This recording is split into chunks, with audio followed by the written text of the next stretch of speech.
Ah, bonjour. Comment vous appelez? Cheikh Oumar Bagayoko, c'est très long. Cheikh Oumar Bagayoko. Voilà, mais Cheikh, ça suffit des fois. Vous voulez nous alléger la tâche? Oui, exactement.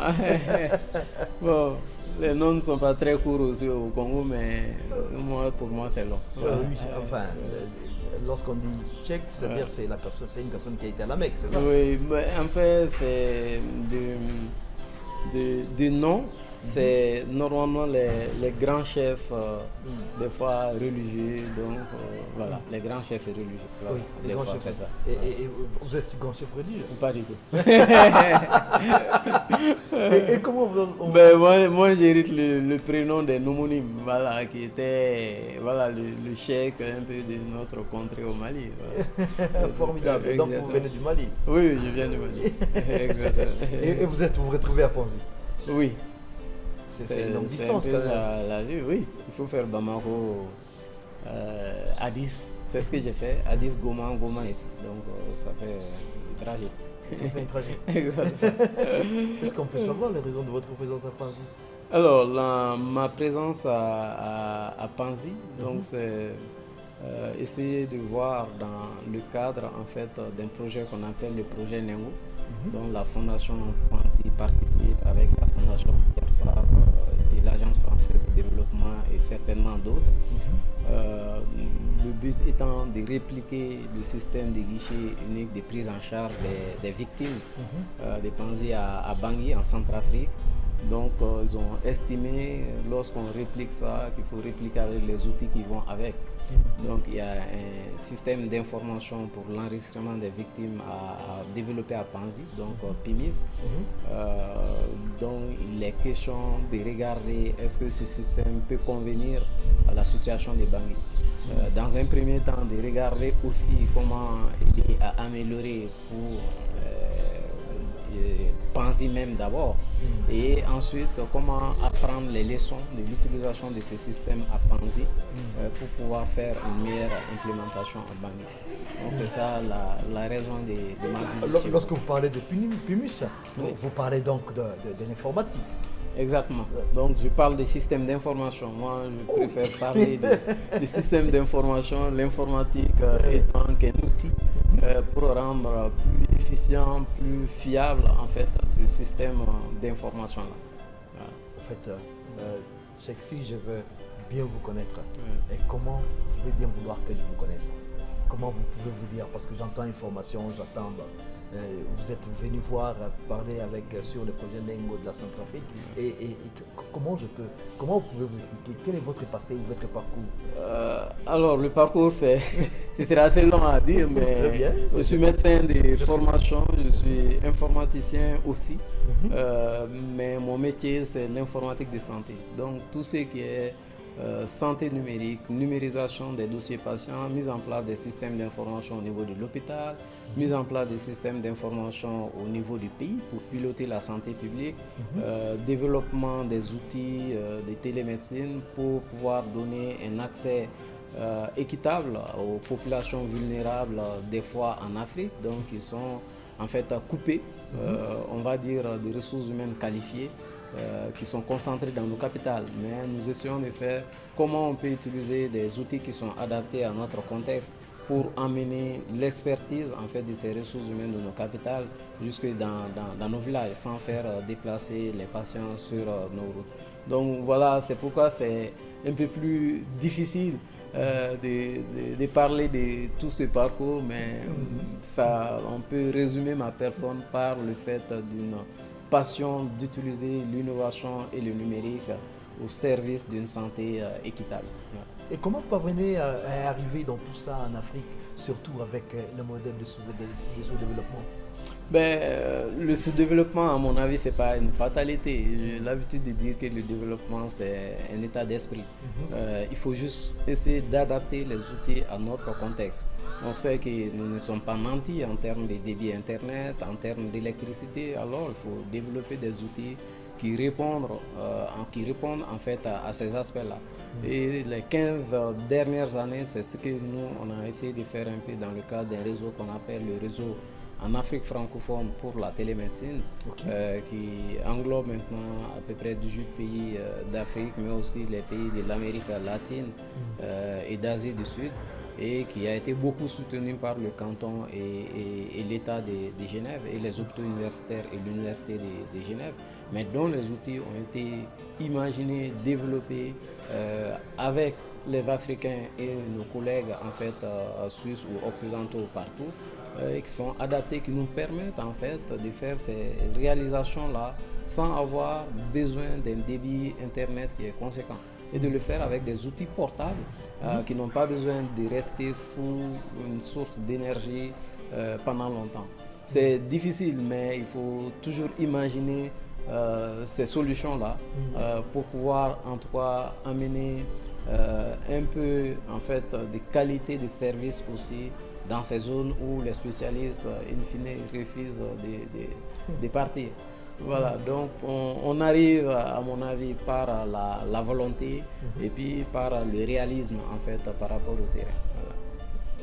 Très bien, là, pour arriver à ça, c'est-à-dire que vous devez appartenir à une classe savante. Pratiquement, vous êtes professeur. Oui, je suis pas sûr. Je ne sais pas si c'est une classe savante, mais c'est un parcours. Donc, pour tout ça, on sait qu'il n'y a pas de développement sans développement des ressources humaines. Et comme c'est un domaine qui est assez nouveau, un peu en Afrique aussi, donc c'est pour ça j'ai essayé tant bien que mal d'entrer en fait dans le processus en fait universitaire. Depuis, puisqu'il faut dire, mais le début de mon parcours, pendant une bonne douzaine d'années, c'était en Suisse. Donc j'ai essayé de rentrer dans l'université à Bamako, donc à partir de 2009, et puis de me soumettre en fait à tout le processus d'évaluation du CAMES, qui est le Conseil africain et malgache de l'enseignement supérieur. Donc je suis devenu agrégé donc, en informatique médicale en 2016, donc en mes 10 ans. Et ça pourrait encourager d'autres jeunes africains à emprunter aussi ce chemin pour que nous soyons nombreux pour pouvoir mettre en place des innovations qui sont adaptées, mais pas une innovation qui va déstructurer encore plus en fait notre système de santé qui est déjà fragile. Et aujourd'hui, à l'hôpital de Panzi, votre rapport va consister exactement en quoi lorsque vous vous retrouvez ici? Et quels sont les défis que vous avez trouvés sur place? Les défis que j'ai trouvés ce matin sur place à l'hôpital de Panzi sont des défis qu'on peut retrouver partout lorsqu'on veut numériser. C'est le défi lié surtout au changement. C'est pas l'enjeu principal n'est pas la technologie. Elle est mature aujourd'hui, donc on peut l'adapter comme on veut. Mais le changement d'habitude en fait de l'être humain est le plus difficile. Et pour ça, il faut un leadership qui est des fois assumé par rapport au système d'information. Et je suis certain qu'avec le prix Nobel, qui a une voix qui porte. Être avec le prix Nobel de la paix, le docteur Mukwege, c'est un sentiment toujours de fierté. Pour moi, c'est un privilège, c'est un honneur. Et depuis mon arrivée ici à Bukavu, voir tout ce qu'il a réalisé, j'avais entendu, mais voir tout ce qu'il a réalisé, en fait, c'est une source d'inspiration. Donc je dirais que c'est une sorte en fait, de pèlerinage en fait, pour tout Africain comme moi, de venir voir ce que le docteur Mukwege est en train de réaliser. Et pour ma modeste personne, d'essayer de venir contribuer à cela dans mon domaine, donc ne peut être qu'un sentiment vraiment de fierté.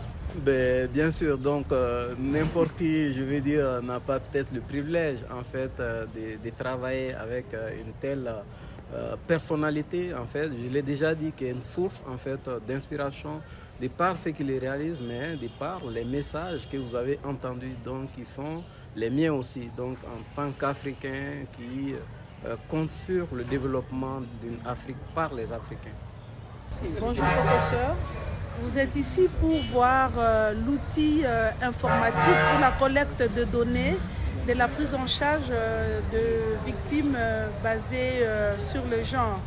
Le professeur Mukwege a initié un outil que nous appelons PIMIS, le Panzi Integrated Management Informatic System on VBG. pour voir les circuits de malades, comment on les prend en charge. Quelle est votre impression par rapport à cet outil au niveau de Panzi? Alors, le système PIMIS, qui est le but effectivement de mon voyage ici, j'ai essayé de le regarder techniquement avec ceux qui l'ont conçu. J'ai essayé de regarder la chaîne de l'utilisation avec les utilisateurs. Je pense qu'il y a une très bonne base en fait qui est sur place. Il y a une structure qui est sur place et tous les utilisateurs nous ont confirmé que ça répond en fait à leurs besoins, à quelques petites exceptions près et qui est en tout cas le propre de tout système en fait en développement. Les utilisateurs vont toujours avoir de nouveaux besoins, mais cela ne remet pas aucunement en cause en fait les fonctionnalités qui sont aujourd'hui implémentées dans ce système ni sa robustesse. Et sur le plan informatique, on ne peut pas reprocher aussi grande chose en fait à ce système qui est en développement aujourd'hui. Et à mon avis, vous avez un système qui est là, qui répond aux besoins des utilisateurs, qui répond aux critères techniques en fait qui sont utilisés par tout système en développement aujourd'hui. Donc mes impressions ne sont que bonnes par rapport à ce système-là. Mais aucun système n'est perfectible à 100%.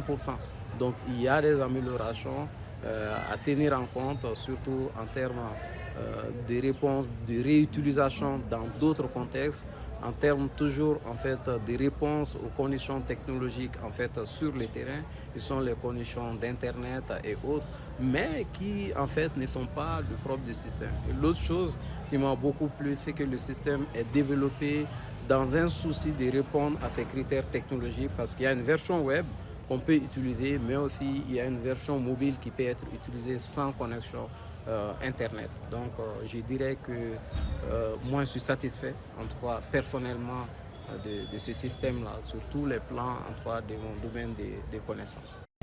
Pensez-vous, professeur, que cet outil PIMIS VBG peut être utilisé à l'échelle nationale? Je pense que oui, l'idéal en fait est l'usage d'un tel système, puisque le système répond à des besoins aujourd'hui spécifiques et puis avec un domaine qui est sensible à mon avis. Donc si on a une base qui est sur place, il ne faut pas multiplier les outils. Multiplier les outils, ça veut dire chercher à comprendre comment ces outils doivent communiquer. Et de ce que j'ai vu, le système répond déjà en fait aux référentiels qui sont utilisés au niveau national. L'identification en fait des servantes ou des victimes, l'identification des structures qui sont au niveau national, mais aussi permet de répondre aux indicateurs qui sont demandés au niveau national. Donc il est plus facile et plus stratégique aujourd'hui d'essayer de mettre à l'échelle ce système que d'essayer de trouver autres systèmes en fait qui ne pourront peut-être pas répondre à tous les besoins qui sont pris en charge aujourd'hui dans ce système. Parce que de ce que j'ai vu, ça répond aux 4 piliers en fait d'un guichet unique pour prendre en charge les victimes. Donc, à mon avis, il n'y a pas à chercher d'autres systèmes. Il y a une structure de base qui est là, il y a à développer et le mettre à l'échelle. Et même à répliquer dans d'autres contextes, puisque c'est ce qui nous réunit. On est en train de regarder comment on peut répliquer ces systèmes-là dans le contexte centrafricain. Avec quelques messages passés avec le personnel, je suis certain que tout le personnel suivra pour essayer d'utiliser la chaîne d'abord en fait pour le guichet unique de prise en charge en fait des victimes. Donc ce matin, les utilisateurs nous ont évoqué surtout le défi en fait de la connexion Internet, puisque le système dépend pour l'instant de l'Internet. Et je pense que ce défi est en train d'être dressé aussi par vos techniciens en mettant en place des réseaux locaux, donc qui ne dépendent pas en fait de la connexion Internet. Donc l'autre défi, c'est la formation continue des utilisateurs, parce que certains utilisateurs pourront vous dire on sait utiliser, mais il ne faut pas y croire, il faut mettre en place un système de formation continue en venant les voir à chaque fois quels sont vos problèmes, vos difficultés, et puis mettre en place ce système de formation continue. Et l'autre chose, c'est de faire en sorte que l'information puisse être enregistrée à la source et en temps réel. Ça reste un défi parce qu'on met toujours sur le papier et on essaie de reporter après sur le système. Et là, on peut se retrouver avec une marge d'erreur entre la lecture sur le papier et le renseignement dans le système. Donc voilà, ils nous ont donné quelques pistes en fait d'amélioration pour l'outil, et d'autres pistes sont à la charge en fait des premiers responsables en fait de la structure, donc pour passer le message que l'informatisation est quelque chose qui est utile en fait pour le programme qui est mené dans le but de l'amélioration de la qualité des soins, mais aussi de l'amélioration des données qui peuvent servir pour prendre des meilleures décisions, donc pour en tout cas mieux piloter toutes ces chaînes, ou même pour apprendre, parce qu'on saura que voilà, de telle année à telle année, voilà le mobile en fait pour les victimes. On saura que dans telle partie en fait du pays, il y a plus de victimes de telle sorte. Donc on pourrait en fait essayer d'anticiper les choses. Donc tout cela, la gestion des données est très importante pour la prise de décision. Vous avez vécu bien sûr dans différents continents, et vous avez vu que dans la plupart des cas, les autres avisent qu'il y ait un danger, tandis que nous cherchons toujours à fermer, protéger, afin que l'accession est difficile et pour punir enfin. Et comment vous faites pour protéger les gens, ou quel est le conseil que vous donnez pour l'orientation dans la protection des données qui sont des données spécifiques à la fondation? Mais les défis en termes de protection des données sont les mêmes dans tous les pays. Donc c'est le défi technologique. Et dire que le risque zéro existe en informatique, je pense que ça c'est l'erreur. Le risque zéro n'existe pas. Si le risque zéro existait, il n'allait pas avoir des intrusions dans les hôpitaux, en tout cas les plus nantis en fait de ce monde-là, ou dans le système même de sécurité américain. Donc le défi existe, mais l'intérêt, l'avantage en fait du développement de tels systèmes, c'est de pouvoir dresser ces défis-là en fait au fur et à mesure. Surtout qu'on a affaire en fait avec des données sensibles, c'est de mettre la chance à ses côtés et de mettre en place toutes les bonnes pratiques en termes de sécurité informatique. Après, je dirais que quel qu'en soit le risque de l'informatique, elle est plus sécurisée que le support papier. Parce que le support papier peut partir tout de suite en feu. Le support papier peut être volé, le support papier peut être lu par celui qui n'a pas le droit de le lire. Donc en termes de sécurité, il n'y a pas de comparaison entre vraiment le support papier et l'informatique. Mais cela ne doit pas nous faire oublier les risques liés aussi à l'informatique. Donc les mesures doivent être prises en compte, et puis surtout pour le cas particulier en fait des Panzi, où on s'intéresse vraiment à des données qui sont sensibles. Donc l'accent doit être mis vraiment sur la sécurité informatique. Vous êtes arrivé à Panzi vous allez rentrer en Centrafrique, et nous pensons que ce sont deux lieux, en fait, l'après-guerre. Ils sont passés par la guerre. Et si je me rappelle bien, Panzi a eu des contacts avec Panzi, et le Mali ont été par rapport aux victimes du stade et qui ont été là. Et nous avons eu des psychologues à Panzi et qui sont partis au Mali, et nous avons aussi des Maliens qui sont venus ici à l'hôpital de Panzi pour apprendre, c'est-à-dire dans cet échange. Et que ensemble avec Panzi, vous allez en Centrafrique. Qu'est-ce que ça vous donne comme sentiment personnel? Ben, je dirais que c'est un sentiment, je dirais de fierté, parce que en Afrique, on a tendance à avoir ce complexe en se disant que la bonne espérance vient de l'Occident. Donc ça prouve que la bonne espérance ne vient pas forcément de l'Occident, on ne sait pas tout gérer en Occident. Donc le fait d'avoir un exemple à côté ici à Bukavu qui peut être répliqué en République centrafricaine ou même dans d'autres pays en fait du monde, parce que de ma connaissance ce système de gestion de guichet unique en fait est unique en son genre à Panzi. Donc c'est un sentiment à mon avis d'espérance. Vous venez de dire, les personnes en fait sont venues de Centrafrique pour venir en fait s'enquérir et continuer à se former. Ça va être certainement peut-être la même chose en fait pour le système, en tout cas, et pour tout le système des guichets uniques. Donc moi j'appelle ça l'échange d'expertise sud-sud. Donc on ne peut pas faire mieux que ça, et c'est là en fait à mon avis qu'on va construire Et l'Afrique d'aujourd'hui et l'Afrique de demain sans forcément dépendre entre guillemets des forces qui ne sont pas toujours favorables à notre cause. Je veux dire, professeur, pour un dernier mot, je crois que nous allons continuer cette interview, cette intervention lorsque vous aurez rencontré le Dr Mukwege le vendredi ou demain. Mais d'ores et déjà, comment vous trouvez Bukavu? Je trouve que c'est une ville calme, contrairement et qui est la nuit, on va dire. En tout cas, de mon point de vue, bouillante, en tout cas, la journée comme toutes ces capitales-là.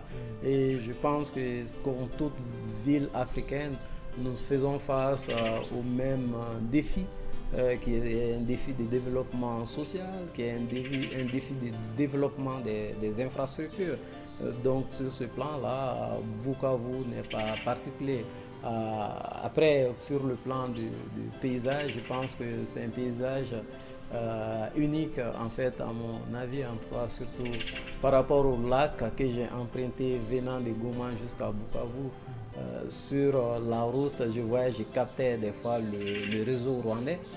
Ça prouve en fait que nous avons des destinées qui sont liées aussi en Afrique, qu'on le veut ou pas.